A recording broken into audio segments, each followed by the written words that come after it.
bum bum bottom bum bum bottom bum bum bottom bum bum bottom bum bum bottom bum bum bottom bum bum bottom bum bum doobie doobie da da da doobie doobie da da da doobie doobie da da da bum bum bottom bum bum doobie doobie da da da doobie doobie da da da doobie doobie da da da bum bum bottom bum bum bottom ba da da ba da da ba da da ba da da ba da da ba da da ba da da ba da da ba da da ba da da ba da da ba ba ba doopy doopy da bum bum ba. You are now in session with the Comic Book Couples Counseling Podcast. I'm Lisa Gullickson. I'm Brad Gullickson. And each month we evaluate a different iconic romance within the four-color realm. In this episode, we're gallivanting the galactic gig economy and dipping into our creator corner with writer Alex de Campi, who's here to discuss her book Full Tilt Boogie, coming out May 11th from 2000 AD. Gallivanting the galactic gig economy. Lisa, I love that. Thank you. Alliteration is my love language. You know, I think that this little creator corner month that we've been having has been having a great effect on you. I think it has been injecting you with some creative juices that maybe you weren't expecting. You're now doing your own art again. You've contributed a sketch cover piece for the Four Color Fantasies literacy charity auction. How rad is that? Are these creator corners having an effect on you? That's what I'm asking. I think absolutely. I mean, I am always looking for models after whom I can kind of recreate myself, re-inspire myself. Like talking to Alex de Campi, she is like such a font of creativity, and she finds her inspiration from every corner of the genre world.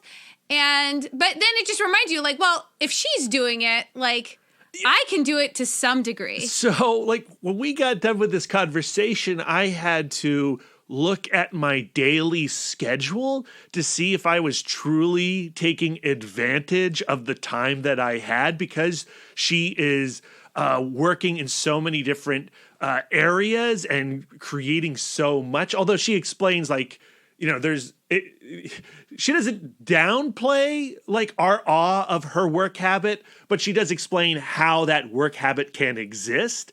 But in that conversation, in that explanation, I did go, oh, I can rework and rethink some things in my life so that I could put a little more energy into other creative endeavors, expanding comic book couples counseling a little bit.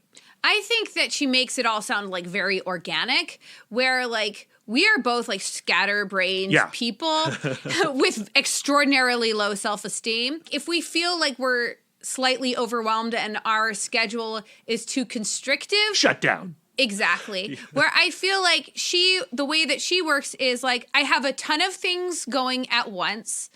None of them have a hard and fast deadline until a deadline can't be gotten around. You know what I mean? Mm-hmm, mm-hmm. So that idea of all of these creative efforts are kind of running themselves. Like, say you have, like, I'm working on a sketch, like I can pick it up and work on it, and then I can set it down, and setting it down for a bit is not like a failure. Mm-hmm. It's just like the project is still moving forward, even when my hands are not physically on it, because the idea is still generating, and it's still kind of, I'm still processing it in the back of my mind. Do you want to go ahead and tell our listeners what you have come up with for your sketch cover for Four Color Fantasies literacy charity auction? Sure. I came up with this cover to get around certain artistic limitations that I have. They are sketches because they are pictures, but I'm not like this like amazing, impressive artist. Yeah, but it's a sketch also. A sketch doesn't imply like fine art. It implies I know. A sketch. But like I go like, here are my limitations. I can't really do shading. That's one thing I need to work on. And I can't really draw human faces very well. But I do have some strengths. One, I'm a silly goose. Yes. So if I do something funny, nobody's going to think that I'm trying to make fine art. And I've thought about the character of Batman a lot. Particularly recently, Brad and I read the Batman vampire series Red Rain, which climaxes, spoiler alert if you haven't read it, I guess, but it climaxes with Alfred sacrificing his own blood to the vampire Batman. And it got me thinking about like how familial their relationship is. Sure. And how much downtime they actually have together to build this bond. So my cover is a silly moment between Batman and Alfred. Well, Alfred is bringing Bruce a tray with a beverage on it. And when he walks in, Batman has his costume, cowl and all, on backwards so that like out of the mouth of the cowl, like the back of his hair is sticking out and it's sticking out of the eye holes. Batman goes like, "Look, Alfred, I'm back, man." And Alfred bursts into laughter. It's so stupid and delightful. If you have not seen it, please go to Lisa's Twitter. I'm proud of it. Like, as soon as I posted it, I was like, this is it. I'm going viral, which it has not gone. No, it hasn't gone viral. It has not gone viral. We're going to continue to promote it because the charity auction isn't for a while. You know, what Four Color Fantasies does is really fantastic. They gather astounding artists like Lisa, like Alex Mayleave. I love the idea that your art is next to Alex Mayleave, Daniel Warren Johnson. We're going to have the boys from Four Color Fantasies on the show when we're closer to the release of the charity. But what the charity is the Literacy Volunteers Winchester, and they basically get money together so that they can advance essential literacy skills for adults and families through education and advocacy. It's a really great local charity that we're proud to sponsor. They encouraged Lisa to partake in it this year, and I'm just so glad that Lisa did. And like I said at the beginning of this episode, I think it's because we've been talking to all these really cool people, and you have been like really jazzed this month by these conversations. Yeah, absolutely. Though I am super excited to get back to our regular format. Yeah. But our regular format is very labor intensive. So it's been nice to like have a little bit of breathing room to gear up for our next 4-part series, because it's going to be a doozy. And I am so renewed and excited to get to it. I mean, I've been wanting to cover that couple for a long time, and now that we're starting to explore their relationship, I'm just really giddy about it. And we'll talk about it on the outro. We mentioned who the couple was before. We're going to get into it after we get done with this chat with Alex Campi. I want you guys to get really excited about the conversation you're going to hear right now. Alex Campi is one of our favorite writers. We talked about her book that she did with Erica Henderson last year, Dracula Motherf, a lot. Mm-hmm. And if you have not read that comic book, you need to do so. It is a masterpiece. I don't use that word lightly, but I just think it's a fact. She's also the writer behind the Archie versus Predator comics, which I adore. She's done a collaboration with Duncan Jones, the director of Moon, called Maddie, Once Upon a Time in the Future. And now she has Full Tilt Boogie from 2000 AD with artist Eduardo Ocaña, and Lisa calls it a masterpiece in this conversation to Alex Campi. I tell her it could be a masterpiece once the story is continued, which is a terrible thing to say to an artist. Like, oh, you have something really special, don't mess it up. But like, it's so good. When you're reading the comic book, you will get the tingles that you get when you are reading something truly special. The book comes out on May 11th. Here's like the basic description taken right off the back of the trade. Pedal to the metal. T, her grandmother, and her cat are wannabe bounty hunters, odd jobbing across the galaxy in their ship, the Full Tilt Boogie, constantly on the lookout for the bigger, better payday. But when they break a narcissistic prince out of jail, they accidentally spark an intergalactic war. Suddenly, T finds herself chased across the universe by sacred knights and unstoppable undead warriors. Planet conquering, prince rescuing, and ramen eating, it's all in a day's work for the crew of the Full Tilt Boogie. If you can't tell from the description, Full Tilt Boogie is anime-inspired. And if you're familiar with Alex Campi's work, she likes to plant herself in a genre and use that as kind of a lens through which she sends her creativity and her imagination. And it kind of reminds me of, I don't know how she would feel about this comparison, but Quentin Tarantino, where like there are like two kinds of creativity. There is spring creativity and there is sponge creativity, where she and Quentin Tarantino are like cultural sponges. They like soak up everything around them. They become like almost like walking encyclopedias of the media they have consumed. What you'll hear in this chat is the delight in which Alex de Campi takes in twisting genre ideas and tropes. And Full Tilt Boogie definitely does that in a variety of different ways. Just like Tarantino, as you're saying, Tarantino's like, oh, I'm going to do my spin on the Western. But in that spin on the Western, you're going to find a spin on Kung Fu films and Roger Corman movies and, various other forms of exploitation. But you'll also find something that is entirely new.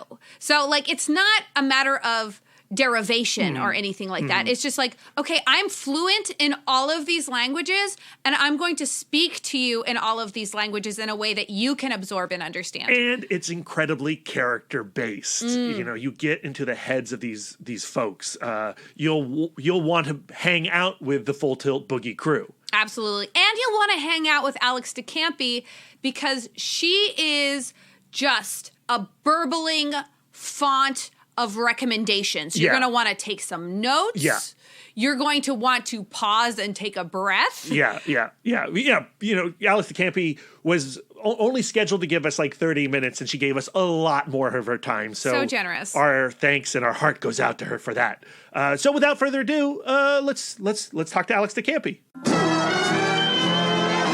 Alex, thank you so much for joining us at Comic Book Couples Counseling. We are crazy excited to have you here on the show. It's a true honor and a privilege. Thank you for joining us. Oh, I'm delighted to be here, even if I am a bit late.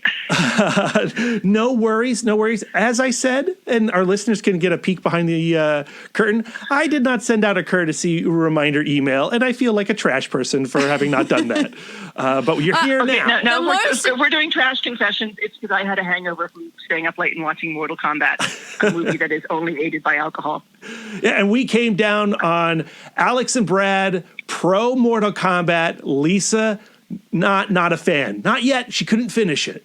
I think the most important thing is the lateness is not my fault. So. Yeah, there you go. So you are killing it in 2021. You have Full Tilt Boogie, The Backups, Heartbreak Incorporated, and Campaigns and Companions. And I'm super impressed that you could make time for us at all, because if I were you, my schedule would be full of me just high-fiving myself constantly. And you seem to always have like several projects going on at the same time. Like, how do you juggle all of that? Occasionally quite poorly. I also have a full-time job and I'm a single mom. So like a lot of the projects you see, they're like all of those 2021 projects, they're all finished. Campaigns and Companions is the only one that's not at the printer yet. And it goes to the printer like next week. Like I'm done with it. Nice. And I was editing that book. Like the real talents there are Andy and Brianna and Cal. I just kind of herded them and did some layout work. I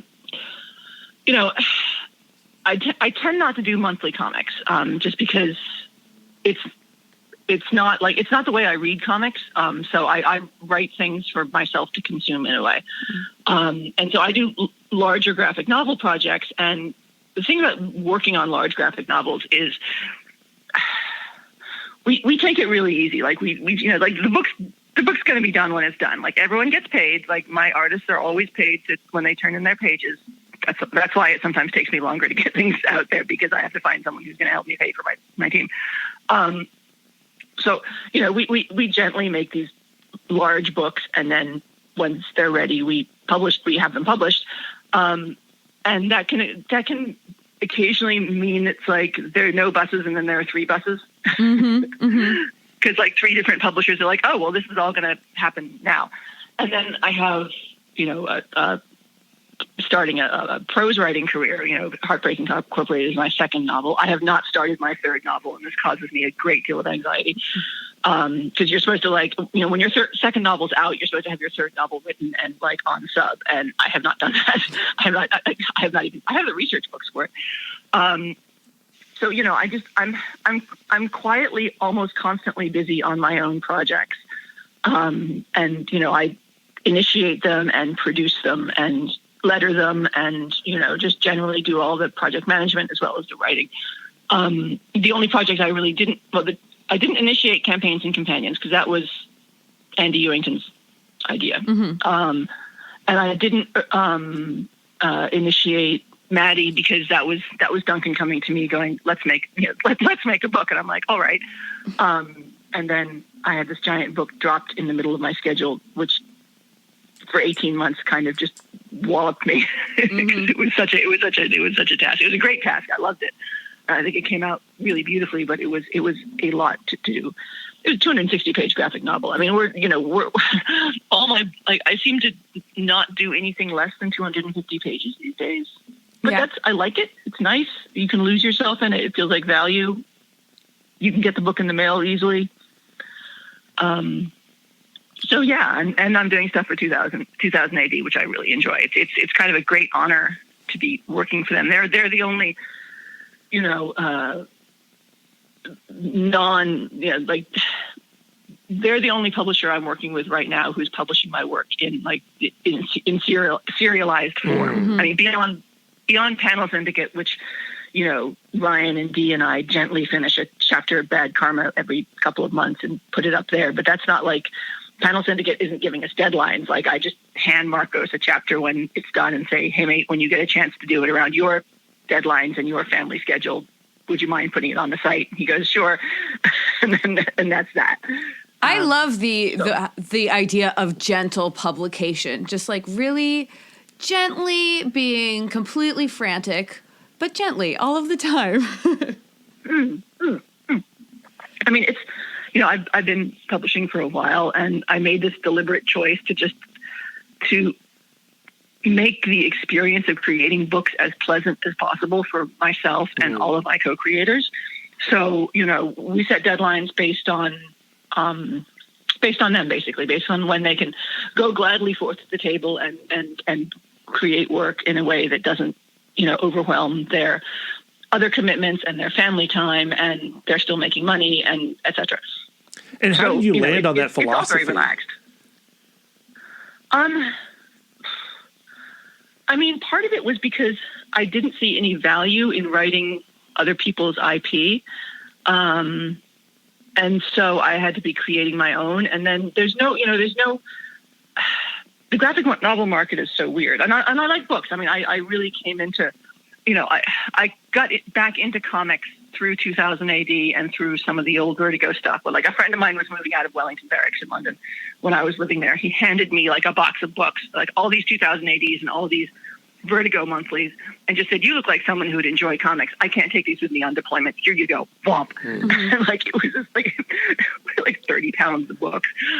But what really got me wanting to write comics was reading Naoki Urasawa's Monster, which I had to read in French because back then, and this was like 15 years ago, Naoki Urasawa's work wasn't really translated into English yet, because it was in the middle of the big like Tokyo pop manga boom. So like, it was all like teen stuff and shonen and like talking animals and shit, and like it wasn't bringing like there wasn't a great presence in English of the more sophisticated, like adult enjoyment. And adult enjoyment sounds like porn. There wasn't much of that either. And there's still a lot of gaps in what gets translated. I mean, Hideshi Hino, who's one of the greatest horror writers ever and influenced everybody else in Japan, like he's not available in English right now. There's no current print. So I started reading Monster, and I was like, wow, this is I get this. I get the visual storytelling Urasawa uses. I get the sophistication of the story. This is just an exercise in serial portraiture, and then the characters die, and I find it incredibly fascinating and gripping. So that made me want to actually write comics, because I realized there was someone who was writing the kind of stories I wanted. But of course, in outside of Japan, we get manga in collected form only. So I was used to these like collected books, and that's how I just prefer to read. And so that's what I started creating. And the mainstream, like, I mean, sure, would it be fun to write like Captain America or Iron Man or I don't know, Batman at some point? Probably, sure, but it would require a lot of effort. It doesn't pay very well, and then a company goes and makes $1 billion movie based on your comic. Mm-hmm. Yeah, we've been if you're talking lucky, about that a lot. Part. Yeah. So I mean, the thing is, no writer is wrong in the way they choose their career. The folks out there writing like Matt Rosenberg, like folks like that who just write IP now, like, bless them. That's what they want to do, and they're happy, and that is the absolute correct choice for them.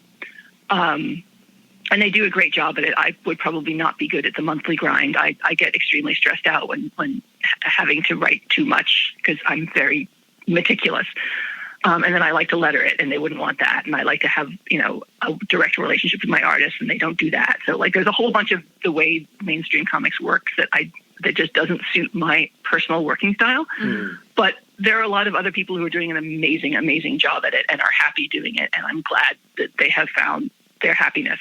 And I have found mine. And so, like, everybody's kind of good. Like, the industry is much larger than you think. And, like, people can self-select towards the style of working that makes them happiest. Some people, like I say, it makes them happy to, be going up the ladder and to finally be writing the X-Men or finally be writing like Superman or, starting off with C-list characters. And some people want to write for the YA market. Some people love webcomics. I like writing big, chunky, sophisticated graphic novels.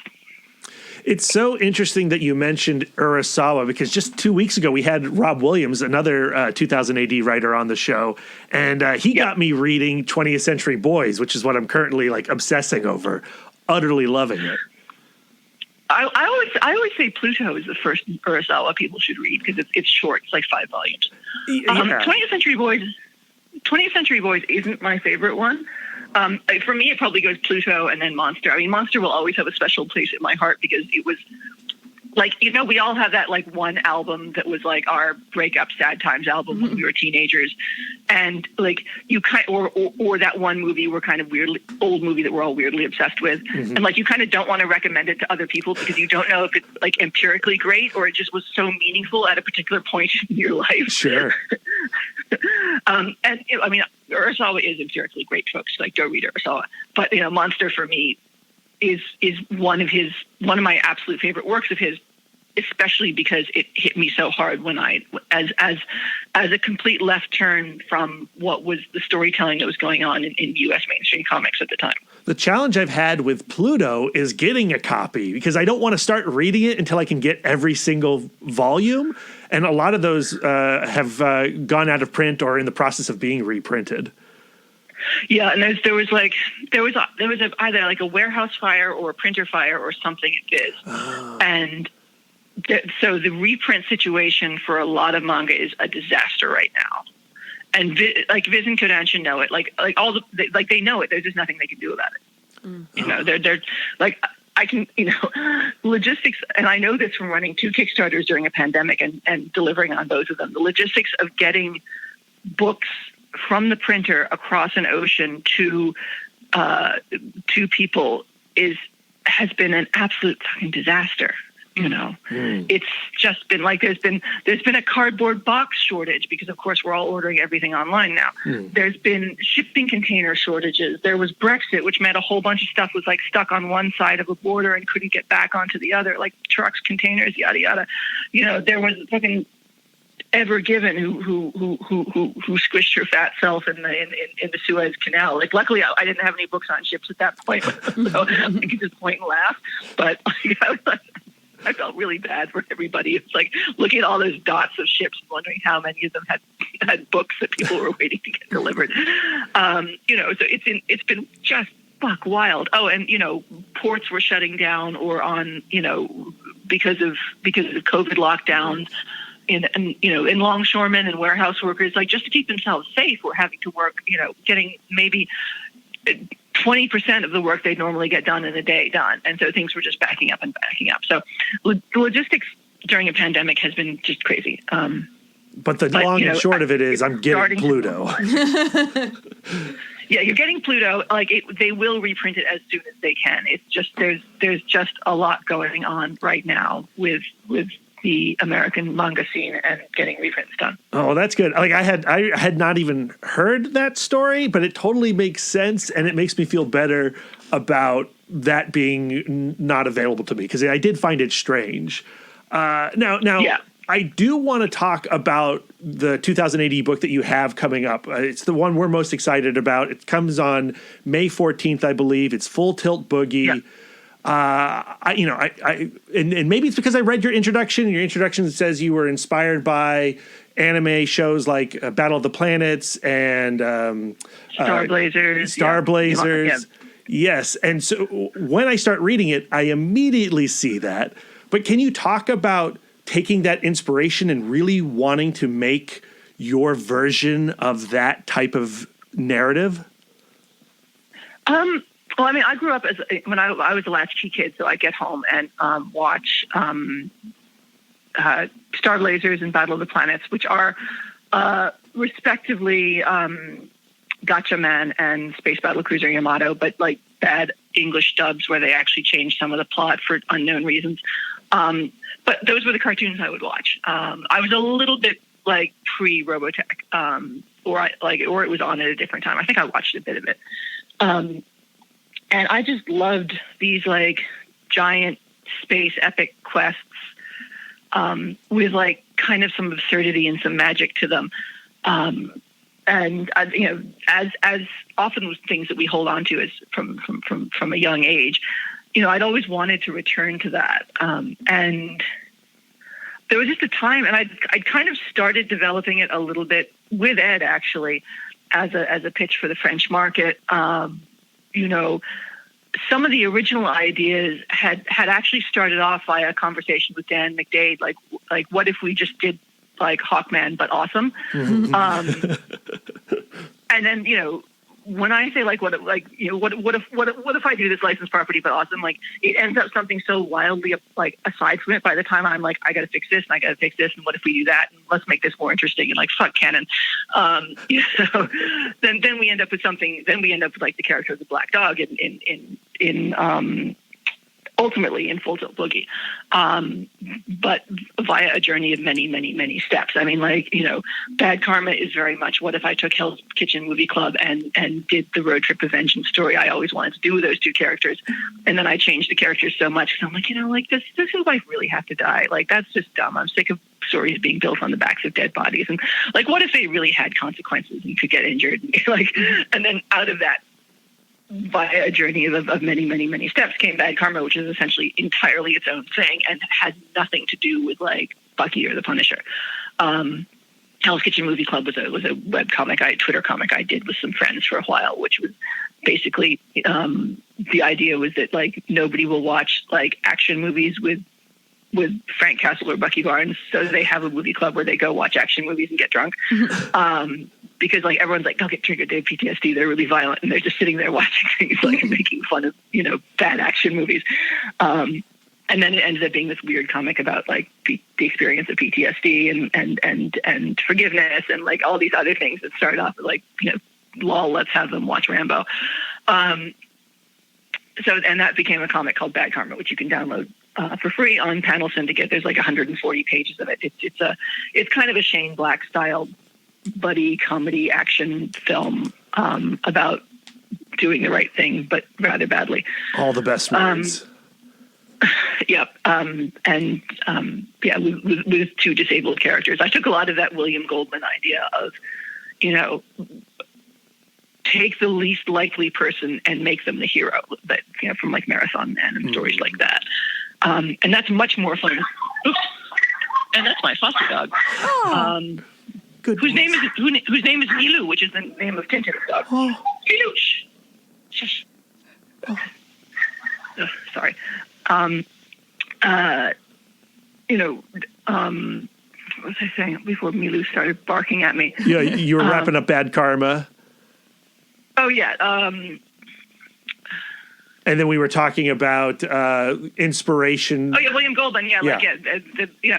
like I find the William Goldman take of like having like, you know, almost not incompetent, but like really unlikely heroes who aren't obviously able to do the thing much more interesting than something like Extraction, where it's like, oh, he's a lone wolf who goes and shoots brown people, and I'm tired now. Yeah. And that was, I mean, that was something we just didn't want to do because, you know, if you really like, one of the things I do a lot in my storytelling, and we'll flip around eventually to full tilt boogie on this, is I look at the framework of how we create particular genres of stories because I'm a huge genre fan, and I do this like this on a serial basis in my work. I mean, Dracula Motherfucker is an absolutely prime example of this. You know, like how do we tell the Dracula story? How do we tell the white guy with a gun, you know, like military action hero story? Like, what are the things that people always do that if we just interrogate them a little bit, we can make a story feel really fresh and interesting by both acknowledging what we traditionally do and then like kind of twisting on it. So rather than, you know, sending a lone wolf white guy whose wife has probably died in some horrible way, and he carries the guilt with that him forever, to like a foreign country where he like rescues a boy and then shoots a bunch of brown people. What if and the country is bad and oppressive and dirty and crime filled? What if we took that and put it in America and had the wife not dead, but just an ex-wife, but you knew she was like, but you knew this woman like ran their lives, like, and the reason the ex-husband is falling apart is no longer running his life because she was like enough. And then she has to come back and run their life. And what if all this is happening in America? What if we're seeing some of the techniques that America uses against, you know, countries we're being imperialistic about, such as drone strikes? What if that happens in America? What if we start doing these special ops tactics against other Americans? Like, it suddenly starts feeling really uncomfortable, but also not too far-fetched, which should concern everybody. You know, and what if the two, you know, military guys with guns, what if their objective is to not kill anybody? You know, they're trying their hardest to use non-lethal force throughout all of it. So like, you're not dropping bodies. So like, how do you make that story interesting? Like, how do you keep the reader's attention and keep the tension level high when you can't just, you know, pen in an orgy of violence here or there, with lots of like bodies falling. So that was bad karma. And like my Mayday books, which I'm about to start lettering the sequel on, you know, that was like, well, what is a spy but a terrorist in a suit? Mm-hmm. You know, if you put James Bond in a hoodie and you made him brown, that would be a whole different film. You like to contrast yourself, like your writing style, with like intellectual property, like working for like a Marvel or a DC, just because like to write for a Marvel and a DC just takes a completely different type of like fluency in those worlds. But you seem to have a fluency in like so many genres, and like, is it some like, where does your fluency in so many genres come from? And how do you relate them back to yourself Latchkey and your Child, worldview? lots and lots of bad movies. No, seriously, Channel 29 in Philadelphia, before it was the Fox station, used to run any old movie, like during the like time between when I got home from school and when my parents got home. Mm-hmm. So I just watched all sorts of stuff. I've grown up on like Sam Peckinpah films and like Westerns and, you know, all the like old war films, you know, Guns and Navarone, etc. Dirty Dozen, you know. Yeah. So, I mean, just that's where a lot of my story inspiration comes from. Not really from other comics. I mean, I see things people do, and I'm like, ooh, that's an interesting kind of layout. I'm going to steal that. Or like, ooh, that's a nice bit of pacing, or that's a nice trick. So I steal tricks from other people, but I don't really like. There are very few comics writers where I'm like, wow, that work is so amazing. I really wish I could write something like that. You know.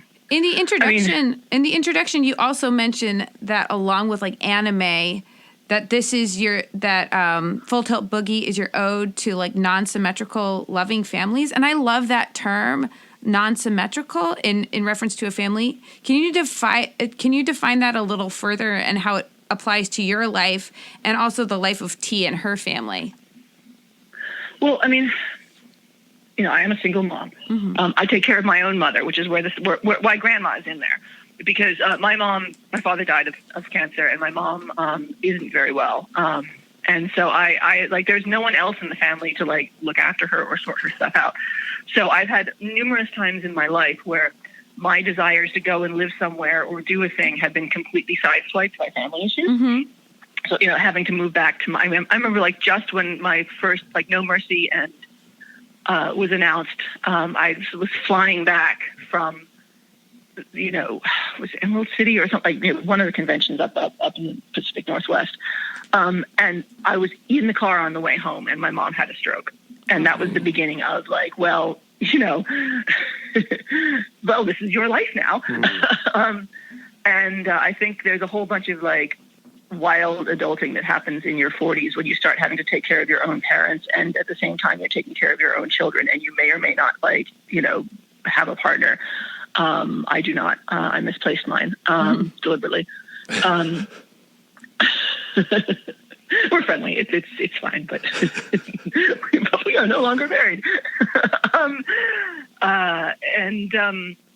a lot of your life has to be spent living for and dealing with other people. Mm-hmm. And I think someday I'm going to write about the year I like my mom really had to finally be put into a care home and having to go through her stuff and figure out what to do with all of it. I live in Manhattan. She had like a big house in rural Maine, lots of space, lots of stuff, never gone through it. And that was wild. So I tend to reflect that a lot in my books. I mean, I'm a great believer in the found family trope. Like every anime is like, what if the real victory was the friends we made along the way? And I'm like, yes, it's so true. And I'm also someone who's moved around a lot over their lives. So like I get I'm able to make friends easily, and I tend to keep those friends because it became a survival measure when you're in a new place and don't know anyone. Mm-hmm. And so this non-symmetrical families for me is like, you think of the nuclear family of like, man, woman, children, etc. But there are also like woman, children. There's also like woman, child, man, child. Like, there's all these different definitions of family that don't necessarily get portrayed as successful and loving in fiction very much. There's a lot of tropes about single moms. There's a lot, you don't see a lot of children taking care of parents in fiction, which is something that is increasingly happening.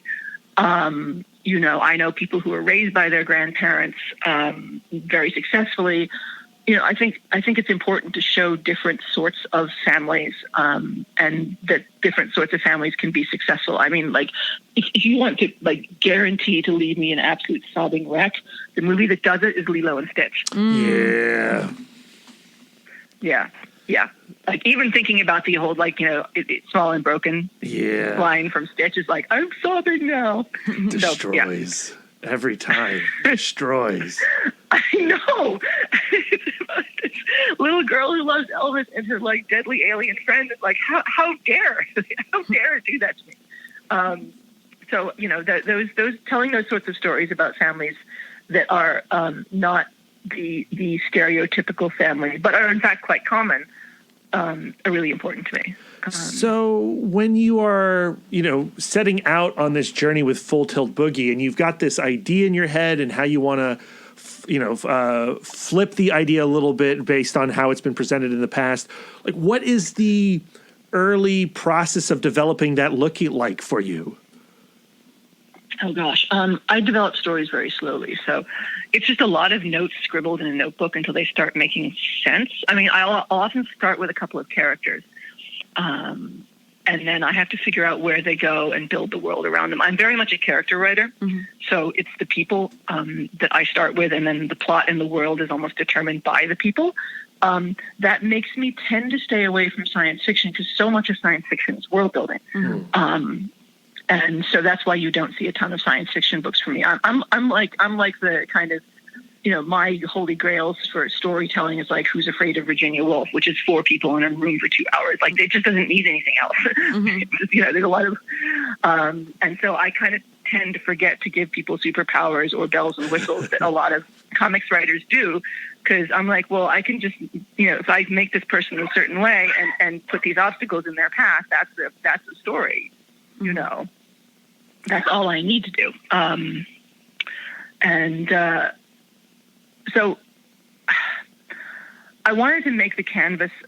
Tilt Boogie for me was a way of trying to create on a very, very large canvas, and also trying to be a little bit free about it because I do overthink my stuff. I am too meticulous. I hear about comics writers who do monthly books who don't really have a plan for what the next issue is, and like that's terrifying to me. Like, how do you not know where you're going? How do you know what the end is? Because then don't you want to go tweak stuff at the beginning? Like, I can't write like that. And so I have enormous respect for writers who are, folks like Matt Fraction who are that improvisational and leave that much to chance in their writing. I can't do that. It's terrifying to me.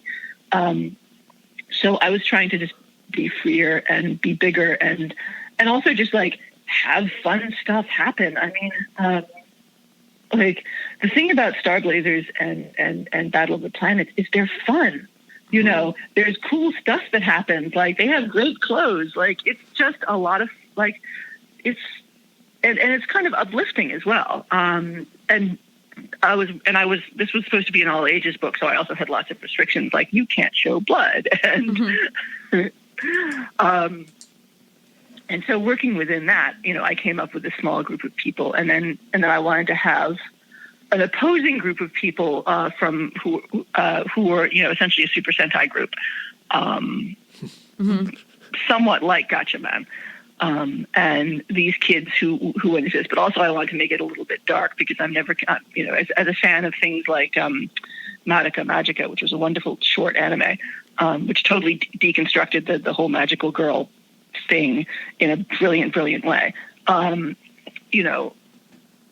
whole step through this portal shaped like you and then get quasi-magical powers. It's like kind of a scary thing.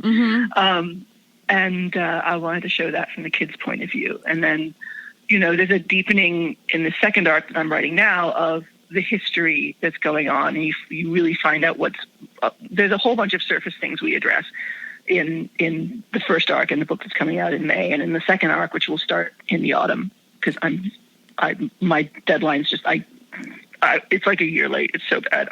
I'm never late, but dude, doing Maddie killed my schedule.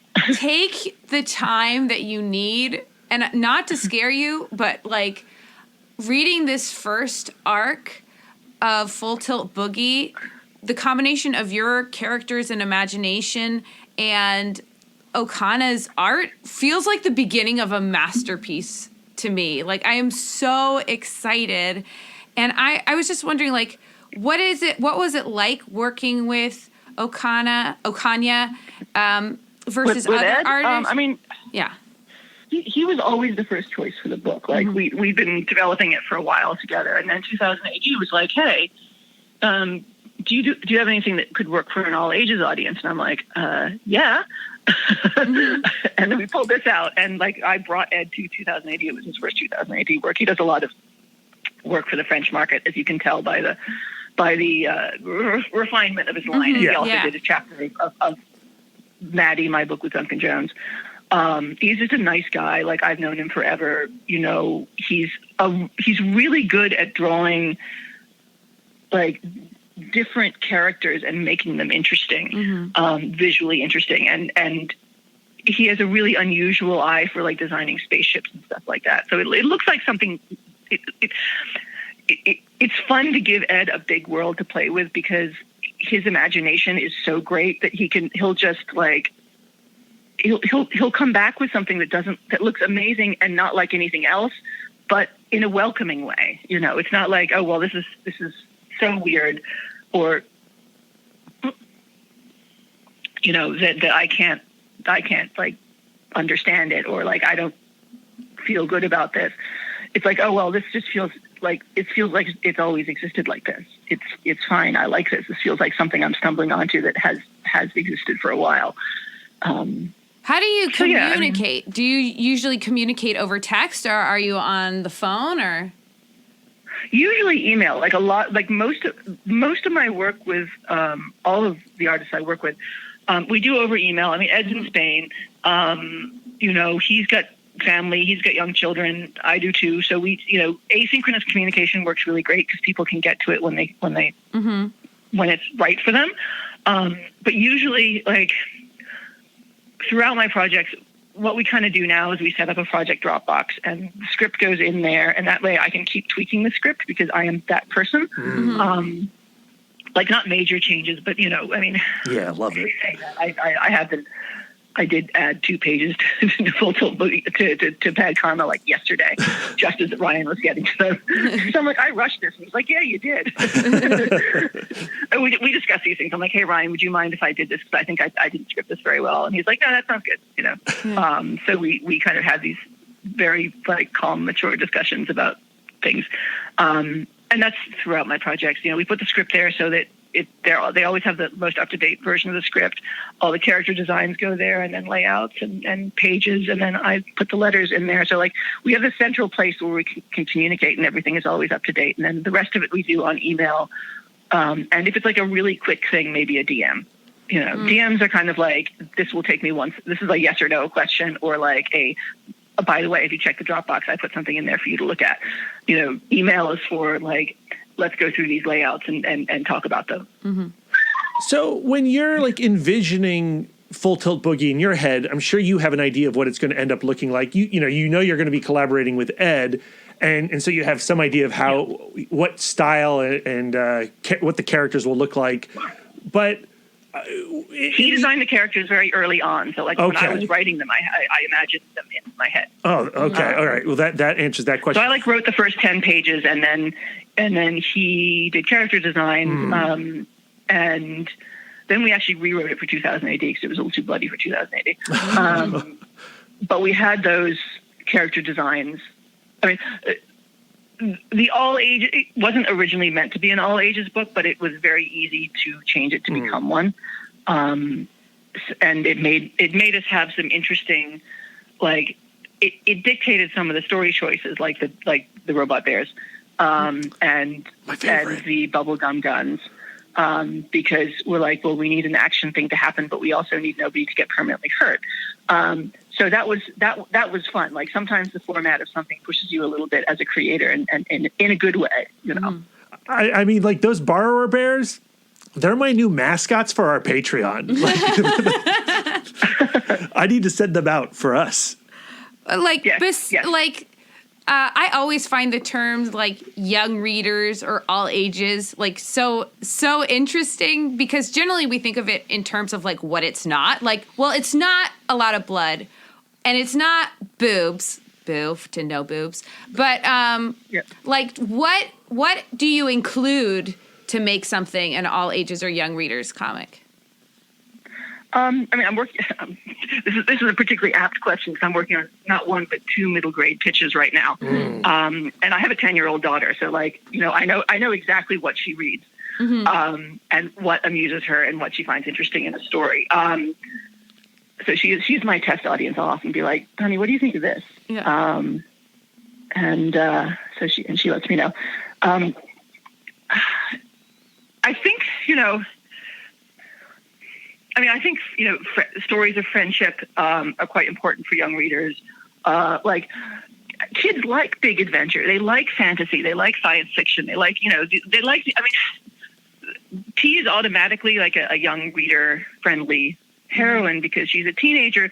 Because kids dream of independence and having, and the idea of like being a teenager who has her own spaceship, but still has some kind of like family framework around her, and can go where she wants and do what she wants, is kind of very appealing. And so, I also weave in ideas of fandom with Prince Ethan and his like fangirls. Yeah. And responsibility, and like not necessarily trusting the adults who are telling you what to do. And the cat, Cat is great. Yes. Horace is great. Horace is actually based on an old Michael Moorcock idea from one of his Eternal Champion books. Yeah, the Dancers at the End of Time, the one that nobody likes except me, that I think he wrote in the weekend while like just no comment, Dan. No comment.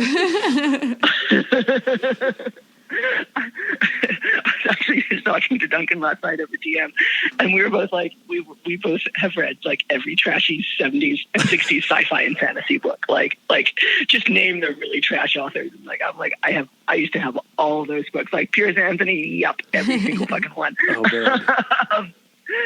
Like Anne McCaffrey, Stainless Steel Rat, like Fafhrd and the Grey Mouse, or just like the good stuff, which is all like horribly misogynistic, mostly. Yeah.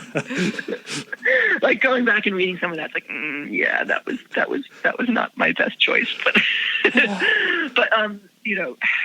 so yeah. I mean, I want to tell a story that's about kids making decisions and facing choices, but also and is a fantasy.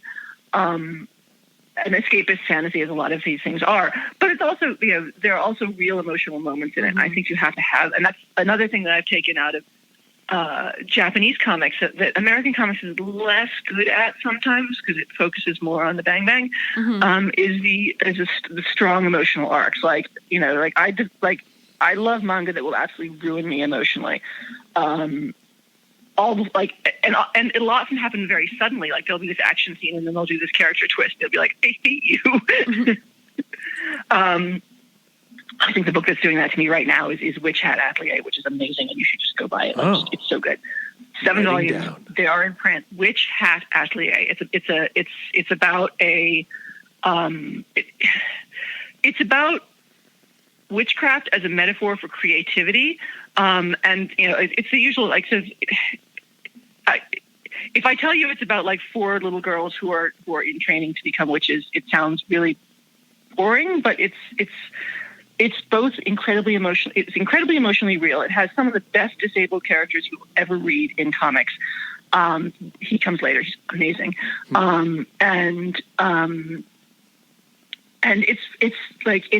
It's hardcore. Like it's still a young reader's book, but some of the stuff emotionally that they put you through without killing any characters or like showing blood or something like that. Some of the choices these kids are making about like whether to go to the dark side for a good result or not it's just incredibly real. And about grown-ups not taking care of children and, or not taking the care they should of people they're responsible for. It's all incredibly real and it's beautiful. And some of the landscape designs and the character designs are just breathtaking. Like it's just serious gold.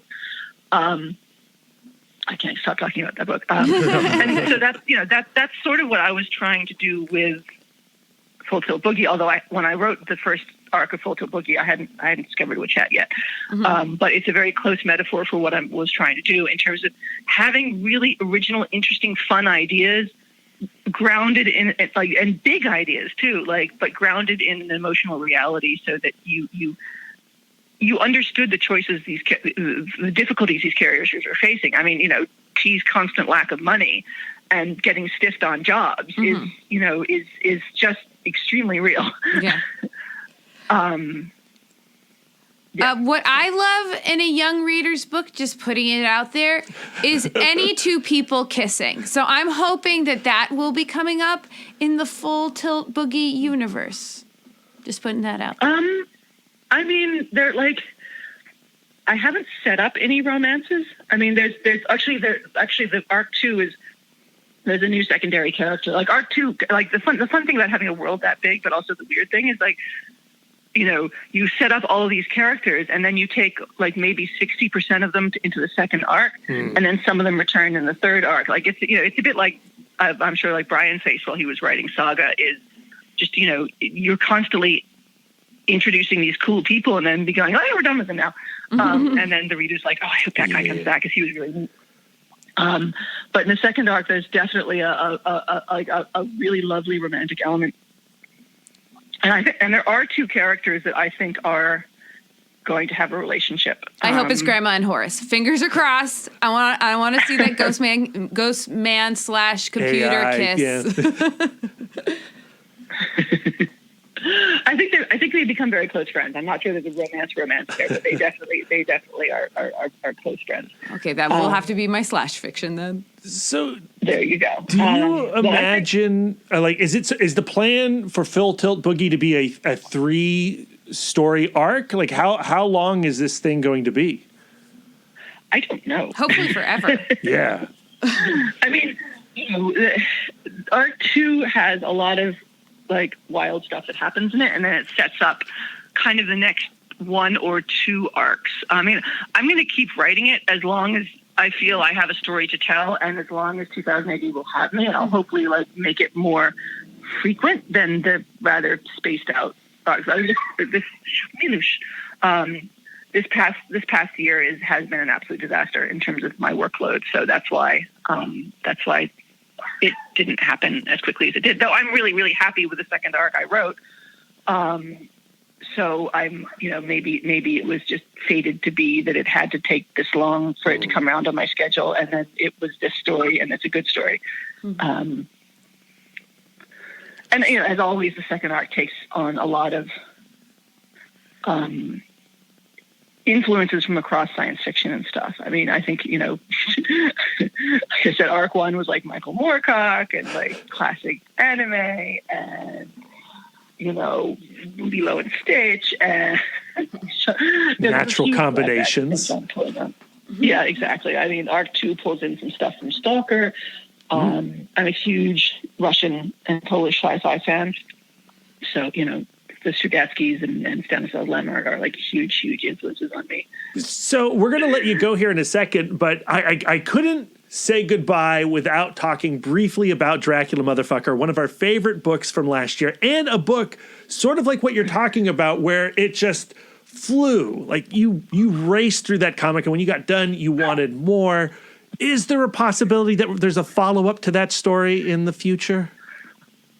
Perhaps. I mean, Erica and I are working on another project. Oh, cool.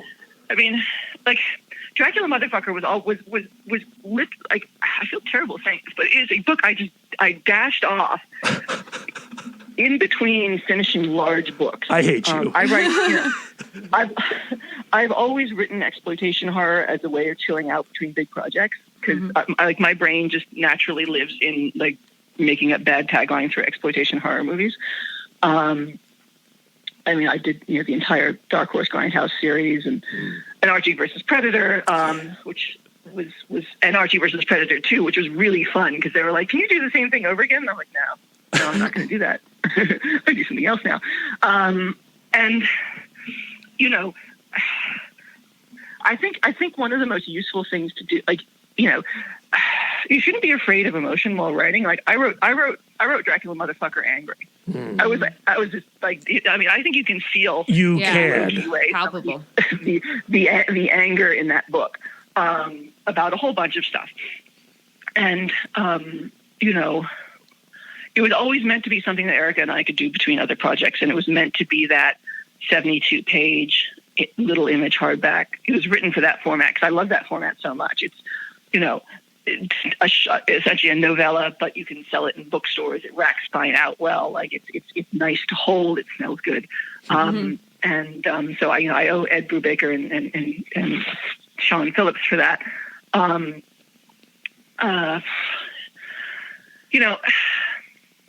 That was another one where I also came with an absolute aesthetic for it. I mean, if you've read the back matter, and Erica and I have always been friends, and we love the same trash horror movies, and I can reference like striptease in it, and she's like, "I absolutely know what you're talking about."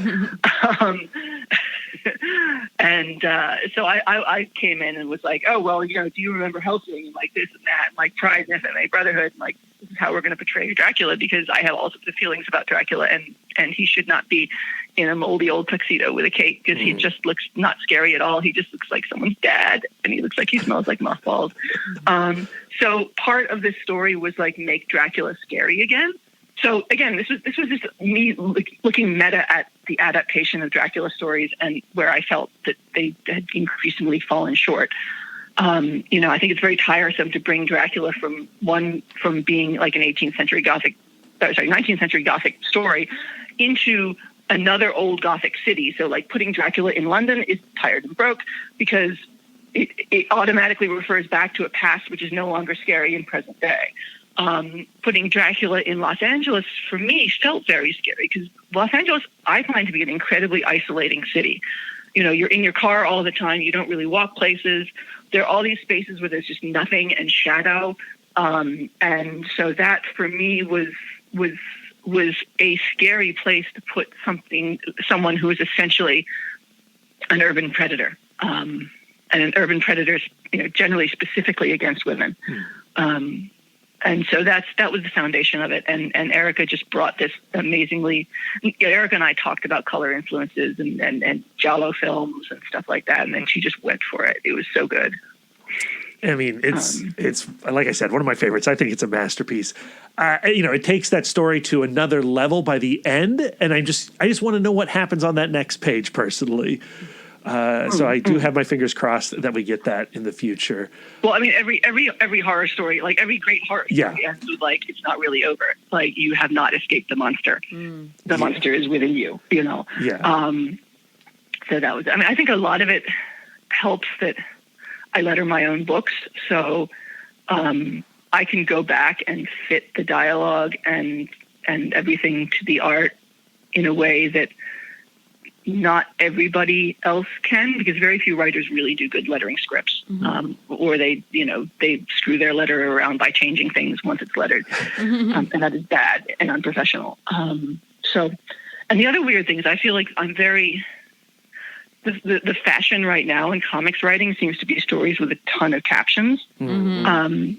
And I do almost none of that. So naturally my work feels a little bit different because it's being told via characterization and via visuals rather than via narration. Though saying that, like True War Stories had a ton of stories that were all captions because it was literally soldiers narrating their own stories. So, so here I am saying, I don't ever use captions. And then there's an entire 260-page book where it's like, here's 12, 13, 14, 15 stories that are mostly captions. Yeah, well, you contain multitudes. Yeah, so you're allowed to. exception proves the rule. Yeah, right?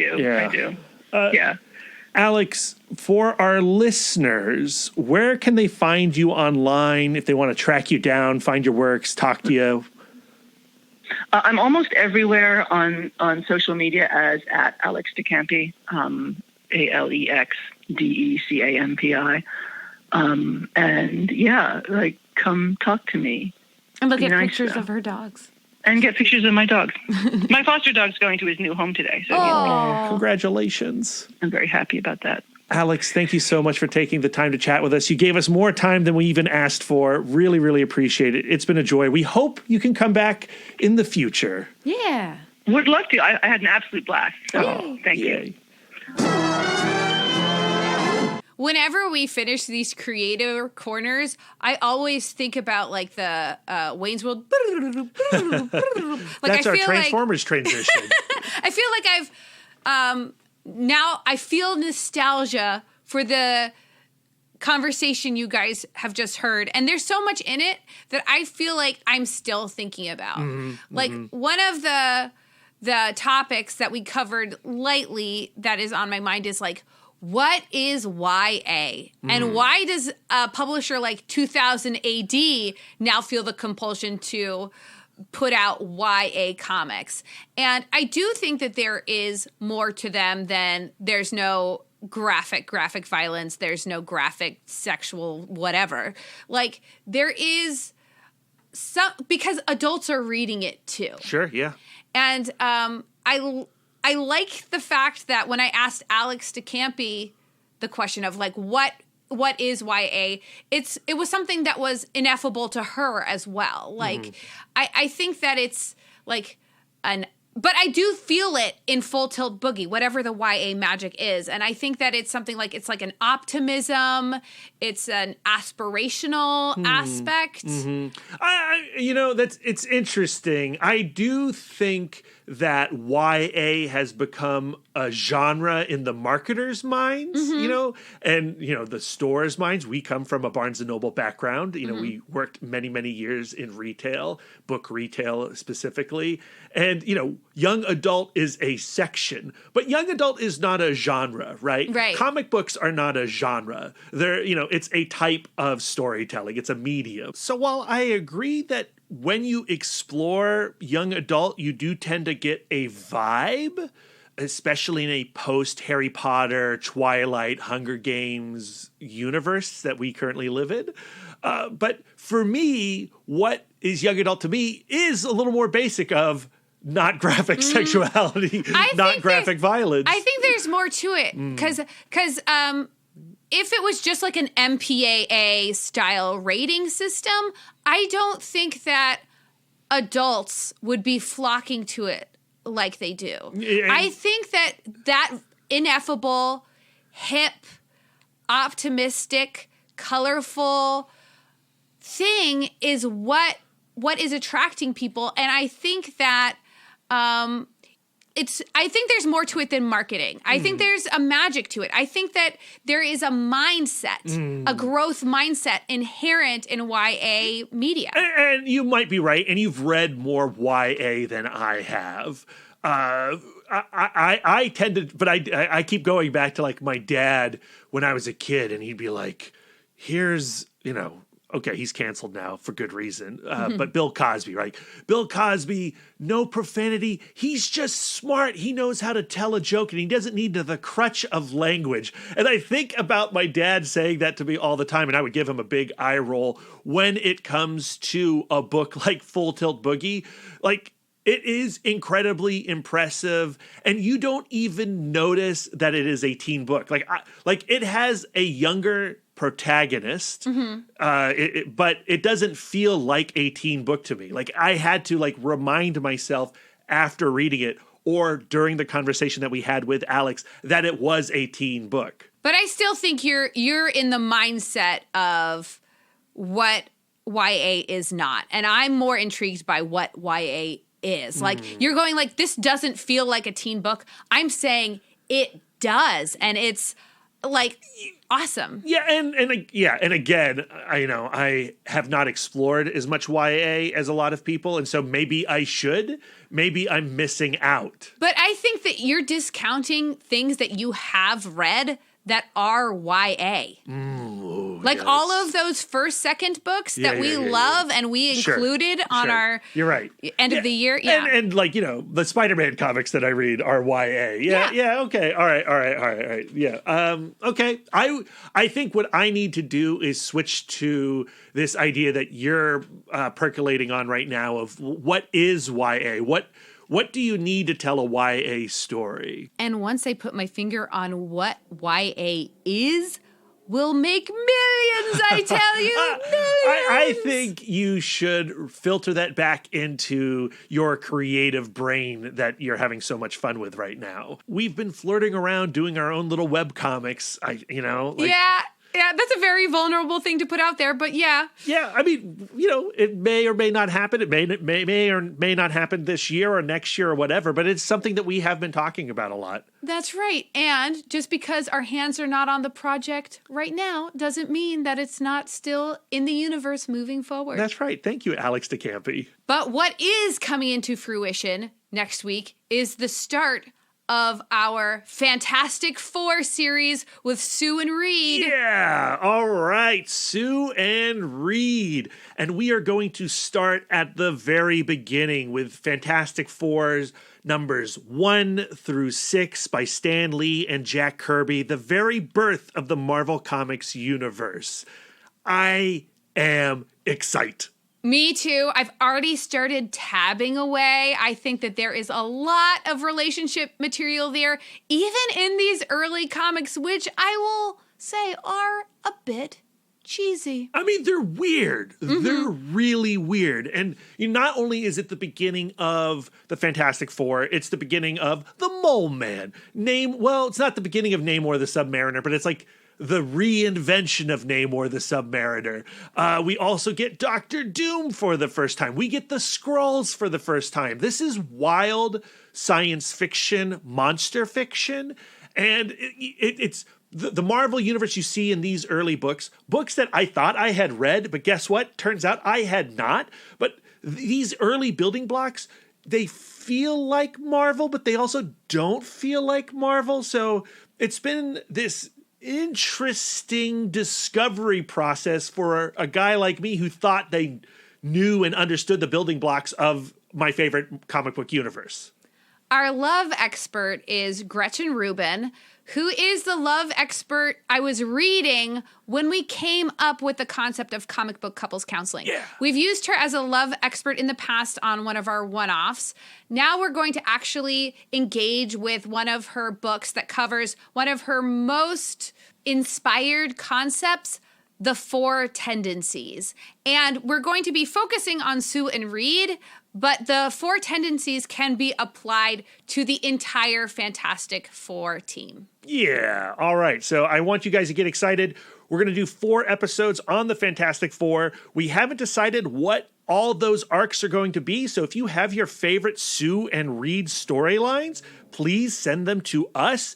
We are considering everything from 1961 to 2021. So send us those stories. We want to talk about them. We want to consider them for these 4 episodes. And guess what? We're still not done with Creator Corners. We do have one coming up in the middle of May with Jordan Morris of Jordan Jesse Go. He is adapting his podcast series Bubble into a graphic novel from First Second Books. We've got an advanced reader copy of it. It's a wild comic. It's an incredibly strange comic, and I'm excited to chat with Jordan Morris. Also, Jordan Morris on Comic Book Couples Counseling. How fun is that? How did that happen? Lisa made it happen. Thank you, Lisa. So, all right. Anything else we got to cover before we get out of here? I think all we got to talk about is where our listeners can send their words of affirmation to you. You can find me on all social medias at MouthDork. If you have words of affirmation for our logo, you can send them to Aaron Prescott at A Cool Hand Fluke. And if you have some words of affirmation for our radical banner art, send them over to Karen Charm at Karen_X-Men fan. Lisa, where can our listeners send their words of affirmation to you? I am always accepting words of affirmation at Sidewalk Siren on Instagram and Twitter. If you'd like to spend more quality time with us, you can subscribe to us on Podbean, Spotify, Stitcher, YouTube, Google, and Apple Podcasts. Oh, yeah. If you'd like to get exclusive, you can join our Patreon, where you'll get more content, including weekly bonus episodes and a long cut of this conversation with Alex that's DeCampi. Right. A director's cut. You thought this chat was long? Guess what? It's even longer. If you'd like to reach out and touch us electronically, you can email the podcast, cbccpodcast@gmail.com. You can visit our website, comicbookcouplescounseling.com, or follow us on Instagram and Twitter at cbccpodcast. You can give us the gift of 5 stars on Apple Podcasts, and if you'd like to do an active service, why not write a review of the show while you're there? We are fluent and receptive in all 5 love languages. It really warms our hearts and helps the pod. So until next time, friends, keep your love tank full. And your psychic rapport open. Doopy doopy. Bum bum ba da bum bum ba da ba.